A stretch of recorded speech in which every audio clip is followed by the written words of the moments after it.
नमस्कार दोस्तों, target with PS Parihar channel में आपका स्वागत है। सुबह की इस वीडियो में ऐसी सूचनाएं होती हैं जो विभिन्न समाचार पत्रों पर छाई हुई होती हैं और विद्यार्थियों के लिए आवश्यक होती हैं। तो आइए शुरू करते हैं और देख लेते हैं कि आज के समाचार पत्रों में विद्यार्थी जीवन से संबंधित कौन कौन सी सूचना है।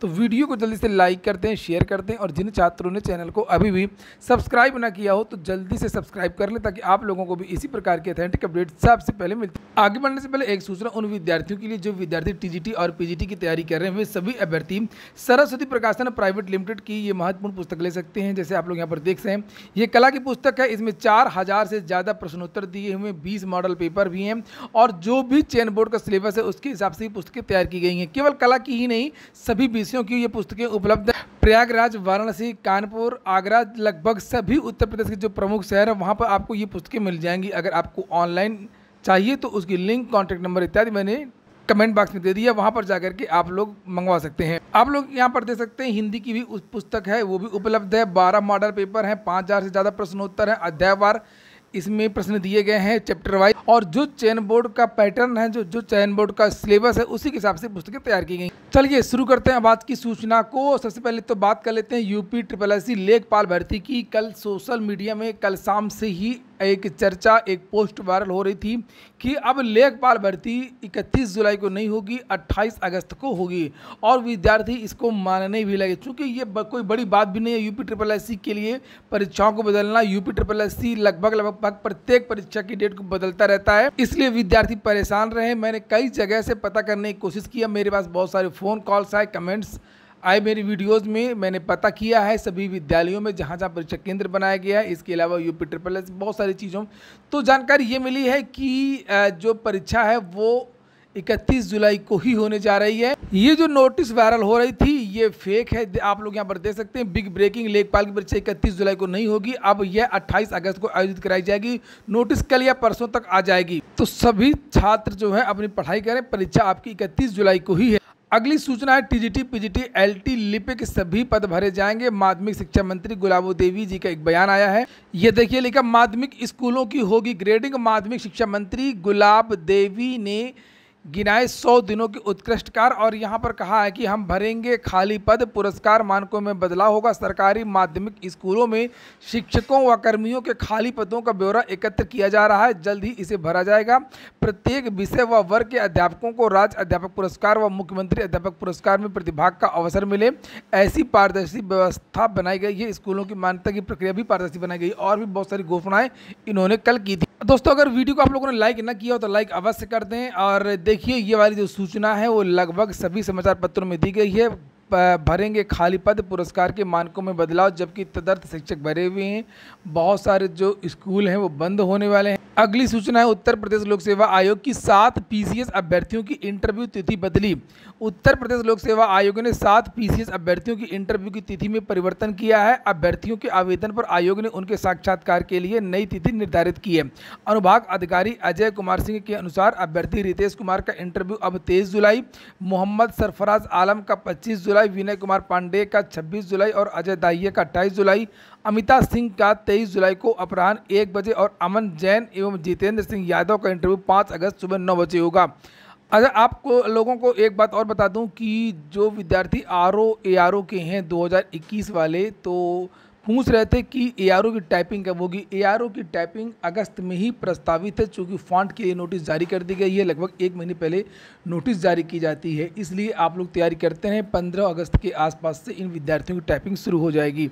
अगली सूचना है राज्य विश्वविद्यालय में प्रवेश के लिए 31 जुलाई तक आवेदन। प्रोफेसर राजेंद्र सिंह रज्जू भैया राज्य विश्वविद्यालय और इससे संबद्ध 672 कॉलेजों में स्नातक और परास्नातक पाठ्यक्रमों में प्रवेश के लिए ऑनलाइन आवेदन की आखिरी तारीख बढ़ाकर के 31 जुलाई कर दी गई है। अतिथि प्रवक्ता के लिए करे आवेदन। इलाहाबाद विश्वविद्यालय में शैक्षिक सत्र 2022-23 में अतिथि प्रवक्ता की प्रक्रिया, भर्ती की प्रक्रिया शुरू हो गई है। विधि संकाय के अंतर्गत संचालित होने वाले BALLB में अतिथि प्रवक्ता और प्रोफेशनल एक्सपर्ट के लिए आवेदन मांगे गए हैं। अंतिम तिथि 2 अगस्त है। महिला अभ्यर्थियों के लिए आवेदन शुल्क नहीं लगेगा। विश्वविद्यालय की ओर से जारी नोटिफिकेशन के अनुसार गेस्ट फैकल्टी के 6 पदों के लिए विज्ञापन जारी किया गया है। आज के समाचार पत्रों में असिस्टेंट प्रोफेसर से संबंधित भी काफ़ी सूचनाएं, जैसे लिखा हुआ असिस्टेंट प्रोफेसर के 113 पदों का रिजल्ट घोषित कर दिया गया है। यूपीएचईएससी राजनीति शास्त्र में 109 और चित्रकला विषय में 4 पदों पर हुआ चयन। आयोग ने इंटरव्यू पूरा होने के कुछ ही देर बाद जारी कर दिया है परिणाम। लिखा है कि राजनीति शास्त्र में 109 और चित्रकला में 4 पदों पर हुआ चयन। आयोग की अब तक सबसे बड़ी भर्ती थी। 2002 पदों के लिए विज्ञापन संख्या 50 की भर्ती निकली थी। उसी की बात यहां पर हो रही है। उत्तर प्रदेश उच्चतर शिक्षा सेवा आयोग ने मंगलवार को विज्ञापन संख्या 50 के तहत 2 विषयों में असिस्टेंट प्रोफेसर के 113 पदों का चयन परिणाम घोषित कर दिया है। मदरसा विद्यालयों में अभूतपूर्व बदलाव हो रहा है। अब जो भी भर्तियां होंगी वो टीईटी होंगी और ये टीटी अलग होगा, यानी कि एमपी टीईटी होगा, मदरसा टीईटी। लिखा है उत्तर प्रदेश मदरसा शिक्षा परिषद के चेयरमैन डॉक्टर इफ्तिखार जावेद ने स्पष्ट किया है कि परिषद द्वारा मदरसा शिक्षक पात्रता परीक्षा का आयोजन होगा। इसे लागू करने से पूर्व मदरसा नियमावली में संशोधन करना होगा।